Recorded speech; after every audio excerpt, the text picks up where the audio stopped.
Concernant la matière, nous nous sommes trompés. La matière n'est que de l'énergie qui a ralenti sa vibration afin d'être perceptible par nos sens. Il n'y a pas de matière, tout vibre à des niveaux particuliers. Albert Einstein. Bonjour à tous. Aujourd'hui, nous allons parler de thérapie quantique. Qu'est-ce que la thérapie quantique?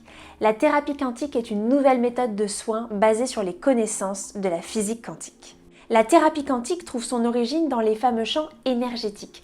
On considère l'individu dans sa globalité et surtout comme le siège de vibrations générées par des photons ou des particules de lumière. Et en fait, la thérapie quantique va venir délivrer l'être humain de ses blocages et de ses douleurs. Le biophysicien allemand Fritz Albert Popp découvre en 1970 que l'être humain possède à l'intérieur de lui et autour de lui un champ d'énergie. Et c'est sur ce champ d'énergie que la thérapie quantique va décider d'agir. Le praticien en thérapie quantique va entrer en communication avec le champ d'énergie de l'individu. Pour lui, tout est énergie, tout est vibration, donc tout est information. Et en fait, l'origine d'une maladie réside dans une défaillance biologique des cellules, ou plutôt une défaillance électromagnétique entre les cellules. Les symptômes sont alors l'expression d'un déséquilibre dans ces communications. Et c'est l'individu lui-même qui va venir corriger ses propres déséquilibres par la seule force de son énergie. La thérapie quantique, ok, mais pourquoi faire? Les personnes qui se tournent vers la thérapie quantique sont souvent des personnes qui sont sensibles à la médecine alternative et qui sont donc déçues de la médecine classique. Alors les personnes qui se présentent en séance de thérapie quantique ont des pathologies et des attentes très diverses.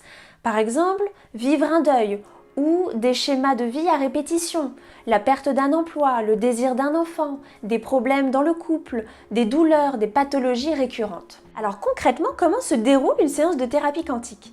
Alors en général, lors des premières séances, le thérapeute en médecine quantique va interroger son patient sur son histoire, sur les événements marquants de son existence, son historique médical, ses schémas de vie à répétition, etc., etc.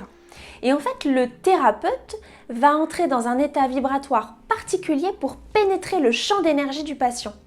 Et il va accompagner son patient à mobiliser son énergie pour accéder à sa propre guérison. Alors en général, ce travail se fait sur plusieurs séances, mais tout dépend du patient, puisque le thérapeute va venir mobiliser le champ d'énergie du patient pour que le patient lui-même accède à sa propre guérison. En ce sens, la thérapie quantique propose une vision innovante de la santé, puisqu'elle permet de relier le corps à l'esprit. Finalement, il existe bien une relation entre les émotions et les maladies.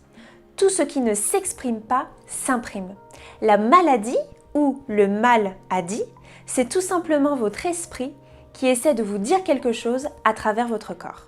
Même si on pourrait parler de ce sujet encore pendant des heures, je vais vous laisser là pour aujourd'hui. Mais n'hésitez pas à revenir vers moi si vous avez des questions. Par contre, la saison 2 n'est pas terminée et je vous retrouve prochainement pour une nouvelle aventure quantique.